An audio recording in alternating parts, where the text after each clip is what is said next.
cho hay trem à anh in tipal trap mày à cái khoma kan lu hi dam doi na nau te ria puya wangin om lawa ti chuan varanda lai ti tian a thim veka chuan tala ko kongka ko honga ti chuan helai hian light on na ni ta helai hian light kan on chiak ha kongka kha ka khar tur tia ka khar tur chiak ha aron tleng lu ta na heruli aron tleng lu ta helai vela hian in nain kuala miron na tek po tum chia lo mar chuk kai rul ni wang atira phei chon helai kan mu zuk khan light kalon chiang lo wang khan engama pipe in chila mokatia ma se kanen chiang khan rul khala ne chuan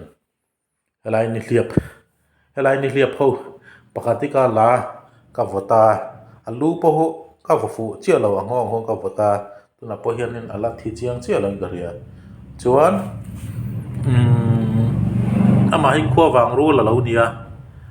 an soi danin ka chiang lo ke pe chuan mar chu a re ho khan khua wang ru la tia fitli ting lo hlek ni chu sei zong hi chuan khua wang ru hin soi dan chuan zan lamai na chuak ve thina i tun lai bo ro kan ria i ro sun sai ba han ron chuak nia ka ngai dewa tin kan in thlang lampang khon him